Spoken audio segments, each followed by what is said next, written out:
Rejoice in the Lord always. Again, I say rejoice. I am Dr. Pat Carroll of Shiloh Christian Church. I'm here to share a word of encouragement with you.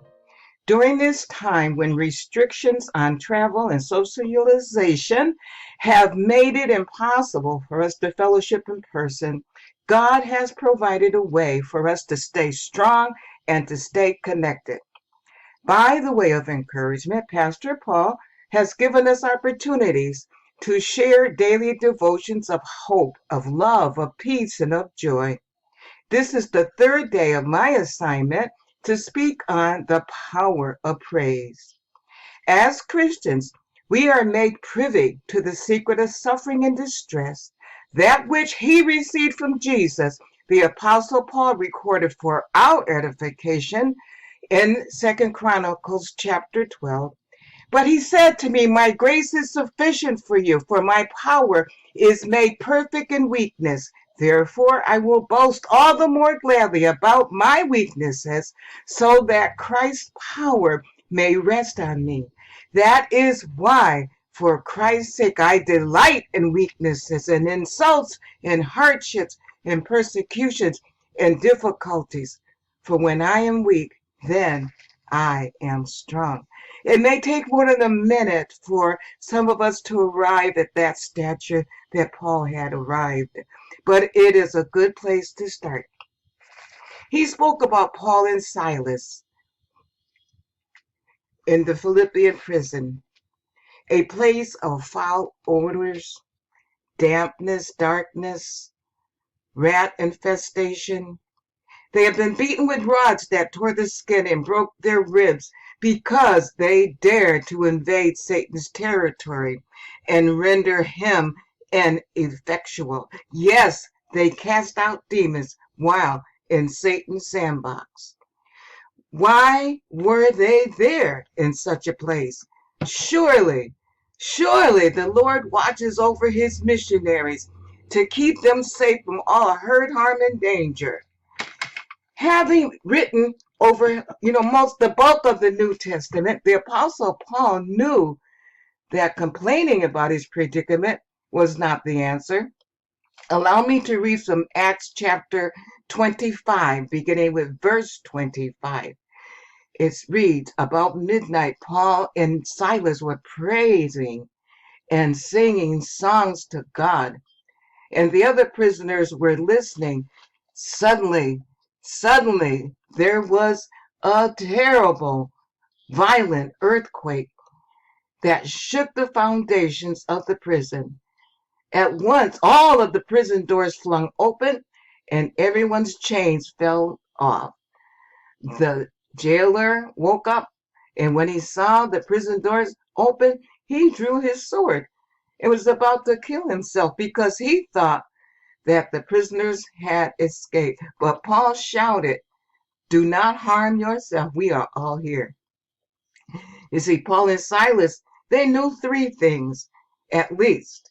Number one, if worship was optional, they would not have been sitting there singing with bloodied backs in that terrible dungeon at midnight.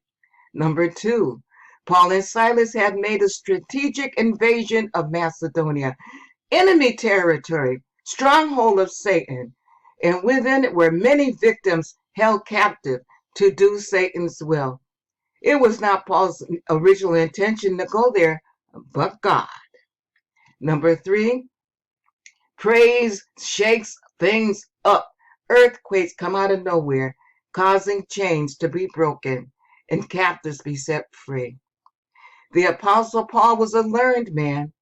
He knew what we call the Old Testament theology. He knew about the exploits of a man named King Jehoshaphat, who used the wisdom of God to deal with an impossible situation where he was surrounded by his enemies in the flesh, enemies in the spirit. This is who on every hand, distress from within, distress from without. He needed a sure word from the Lord. Previous military strategies were not enough.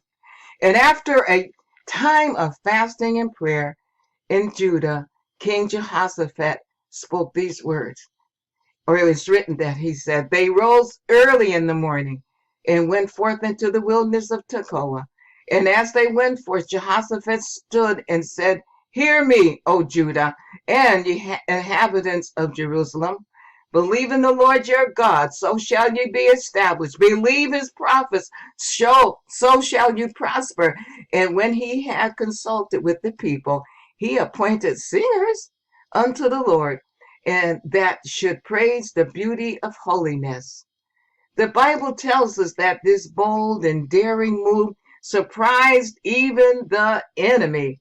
They were caught off guard as the gospel choir sang about the love of God, the overwhelming covenant of faithfulness of God, the goodness of God, his transcendent beauty. Everyone saw the power of praise in action. You see, God just turned the tables on the enemy by throwing confusion into the camp. Let me bring this to a conclusion by sharing from Debbie McDaniel, a crosswalk blogger who wrote 8 things that praise can do. Number 1, praise can get our focus off ourselves and back on God. Number 2, praise brings us to a place of humility. 3, praise makes the enemy flee. Praise leaves no room for complaining and negativity. Praise makes room for God's blessings over our lives. Praise invites his presence. Our spirits are refreshed and renewed in his presence. Praise paves the way for God's power to be displayed, and miracles happen.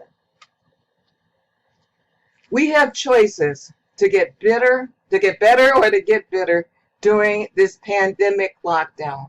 God is still on the throne. He's still in control. He will not allow anything to separate us from his love.